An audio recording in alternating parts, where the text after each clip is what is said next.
ಜೋಡಿ ನೋಡೋದಕ್ಕೆ made for each other ಅನ್ನೋ ಹಾಗಿತ್ತು. ಮಾವನ ಮಗನನ್ನೇ ಪ್ರೀತಿಸಿ ಮದುವೆಯಾದವಳು ದೂರದ ಮಹಾರಾಷ್ಟ್ರ ಬಿಟ್ಟು ಬೆಂಗಳೂರಿನಲ್ಲಿ ಬದುಕನ್ನು ಕಟ್ಕೊಂಡಿದ್ಲು. ಆದರೆ ರಾತ್ರಿ ಹೊತ್ತಲ್ಲಿ ಶುರುವಾದ ಗಲಾಟೆ ಸುಂದರಿಯ ದುರಂತ ಅಂತ್ಯ ಹಾಡಿದೆ. ಹೆಂಡತಿ ಪೀಸ್ ಪೀಸ್ ಸೂಟ್ಕೇಸ್ನಲ್ಲಿ ಹೆಣ. ಕೊಲೆಗೂ ಮುನ್ನ ಗಂಡನ ಕೆಣಕಿದ್ದಳ ಹೆಂಡತಿ. ಈ ಫೋಟೋದಲ್ಲಿರೋ ಜೋಡಿಯನ್ನೊಮ್ಮೆ ನೋಡಿ. ಮೇಡ್ ಫಾರ್ ಈಚ್ ಅದರ್ ಅನ್ನೋ ತರವೇ ಇದೆ. ಈ ಸುಂದರ ಜೋಡಿಯ ಮೇಲೆ ಅದ್ಯಾರು ಕಂಡ್ಬಿತ್ತೋ ಏನೋ. ಒಬ್ರು ಮಸನ ಸೇರಿದ್ರೆ ಇನ್ನೊಬ್ರು ಆಸ್ಪತ್ರೆ ಪಾಲಾಗಿದ್ದಾರೆ.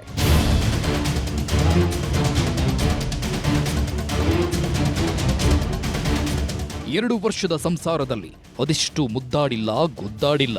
ಆದ್ರೆ ಅದ್ಯಾವ ಕೆಟ್ಟ ಗಳಿಗೆಯಲ್ಲಿ ಸಿಟ್ಟು ನೆತ್ತಿಗೇರಿ ಗಂಡನತ್ತ ಚಾಕು ಎಸೆದು ಬಿಟ್ಲೋ ಗೌರಿ. ಅಷ್ಟೊತ್ತಿಗಾಗ್ಲೇ ಕೆರಳಿ ಕೆಂಡವಾಗಿ ಹೋಗಿದ್ದ ರಾಕೇಶ ಅದೇ ಚಾಕು ಹಿಡಿದು ಕಚ ಕಚ ಅಂತ ಹೆಂಡತಿಯನ್ನೇ ಕುಯ್ದು ಬಿಟ್ಟ. ಕುಯ್ದು ಸೂಟ್ಕೇಸ್ಗೂ ತುಂಬಿಟ್ಟ.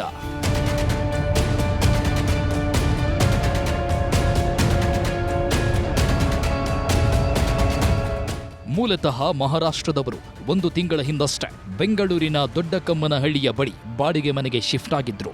ಪತಿ ರಾಕೇಶ್ ಸಾಫ್ಟ್ವೇರ್ ಕಂಪನಿಯಲ್ಲಿ ಪ್ರಾಜೆಕ್ಟ್ ಮ್ಯಾನೇಜರ್ ಆಗಿ ಕೆಲಸ ಮಾಡ್ತಿದ್ದ. ಪತ್ನಿ ಗೌರಿ ಕೆಲಸಕ್ಕಾಗಿ ಹುಡುಕಾಟ ನಡೆಸುತ್ತಿದ್ದಳು. ರಾಕೇಶ್ ವರ್ಕ್ ಫ್ರಮ್ ಹೋಮ್ ಕೆಲಸ ಮಾಡ್ತಿದ್ದ. ಆದ್ರೆ ಇಬ್ಬರ ನಡುವೆ ಆಗಾಗ ಕಿತ್ತಾಟ ನಡೀತಾನೆ ಇರ್ತಿತ್ತು.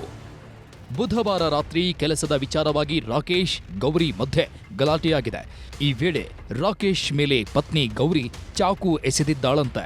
ಇದರಿಂದ ಸಿಟ್ಟಿಗೆದ್ದ ರಾಕೇಶ್ ಅದೇ ಚಾಕುವಿನಿಂದ ಪತ್ನಿಯನ್ನ ಇರಿದಿದ್ದಾನೆ. ಕುತ್ತಿಗೆ ಕೊಯ್ದು ಸೂಟ್ಕೇಸ್ನಲ್ಲಿ ಪ್ಯಾಕ್ ಮಾಡಿದ್ದ.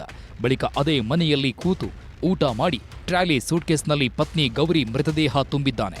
ಜನ ಇಲ್ಲದ್ದನ್ನ ನೋಡಿ ಬಾಡಿ ಕಾರ್ಗೆ ಶಿಫ್ಟ್ ಮಾಡಲು ನೋಡಿದ್ದಾನೆ. ಆದರೆ ಸೂಟ್ಕೇಸ್ನ ಹಿಡಿ ಕಟ್ಟಾಗಿದ್ದು ಬಾತ್ರೂಮ್ನಲ್ಲಿ ಶವವಿಟ್ಟು ಎಸ್ಕೇಪ್ ಆಗಿದ್ದಾನೆ. ಬಳಿಕ ಪತ್ನಿ ಕುಟುಂಬಸ್ಥರಿಗೆ ಫೋನ್ ಮಾಡಿ ಗೌರಿ ಸೂಸೈಡ್ ಮಾಡ್ಕೊಂಡಿದ್ದಾಳೆ ಅಂತ ಹೇಳಿ ಕಾಲ್ ಕಟ್ ಮಾಡಿದ್ದಾನೆ. ಬಳಿಕ ಮನೆಯ ಓನರ್ಗೂ ಕಾಲ್ ಮಾಡಿ ವಿಚಾರ ತಿಳಿಸಿ ಫೋನ್ ಸ್ವಿಚ್ ಆಫ್ ಮಾಡಿದ್ದಾನೆ.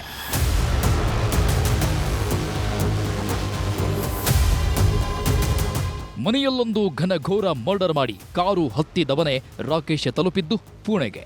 ಮಾರ್ಗ ಮಧ್ಯೆ ಅದಿನ್ನಷ್ಟು ಗಿಲ್ಟ್ ಕಾಡಿತ್ತೋ, ಭಯವಾಯಿತೋ ಅಥವಾ ಹೆಂಡತಿ ಜೊತೆ ಕಳೆದ ಕ್ಷಣಗಳು ಕಾಡಿದ್ವೋ, ಮಿಕ್ಸ್ಡ್ ಫೀಲಿಂಗ್ಸ್ನಲ್ಲೇ ಪುಣೆಯ ಶಿರವಾಡಿ ಠಾಣಾ ವ್ಯಾಪ್ತಿಯಲ್ಲಿ ಜಿರಳೆ ಔಷಧಿ ಖರೀದಿಸಿ ಕುಡಿದಿದ್ದಾನೆ.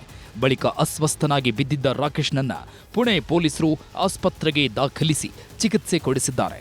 ಪುಣೆಗೆ ಹುಳಿಮಾವು ಪೊಲೀಸರು ಭೇಟಿ ನೀಡಿದ್ದು ರಾಕೇಶ್ ಚೇತರಿಕೆ ಬಳಿಕ ಬೆಂಗಳೂರಿಗೆ ಕರೆತರಲು ಸಿದ್ಧತೆ ನಡೆಸಿದ್ದಾರೆ.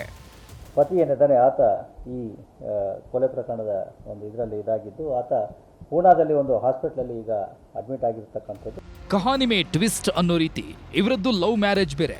ಇಷ್ಟಪಟ್ಟು ಮದುವೆಯಾದವರಿಗೆ ಸಂಸಾರ ಮಾತ್ರ ಕಷ್ಟವಾಗುತ್ತಲೇ ಹೋಯಿತು. ಸೋದರ ಮಾವನ ಮಗ ರಾಕೇಶ್ನನ್ನ ಪ್ರೀತಿಸಿ ಮದುವೆಯಾಗಿದ್ದ ಗೌರಿಯನ್ನ ಕುಟುಂಬಸ್ಥರು ಹತ್ರ ಸೇರಿಸಿಕೊಂಡಿರಲಿಲ್ಲ. ಪತಿ ಮನೆಯವರಿಗೂ ಗೌರಿಗೂ ಹೊಂದಾಣಿಕೆಯಾಗ್ತಿರಲಿಲ್ವಂತೆ. ಹೀಗಾಗಿ ಗೌರಿ ರಾಕೇಶ್ ಬೆಂಗಳೂರಿಗೆ ಬಂದು ಬಾಡಿಗೆ ಮನೆ ಮಾಡಿಕೊಂಡು ಇದ್ರಂತೆ. ಗೌರಿ ಮರಣೋತ್ತರ ಪರೀಕ್ಷೆ ಪ್ರಕ್ರಿಯೆ ಮುಗಿಸಿ ಮೃತದೇಹವನ್ನ ಅಣ್ಣ ಗಣೇಶ್, ಅತ್ತಿಗೆ ಶಿವಾಂಗಿಯರಿಗೆ ಹಸ್ತಾಂತರಿಸಲಾಯಿತು. ಕೂಡ್ಲು ಬಳಿ ಇರೋ ಚಿತಾಗಾರದಲ್ಲಿ ಗೌರಿ ಅಂತ್ಯಕ್ರಿಯೆ ನೆರವೇರಿದೆ.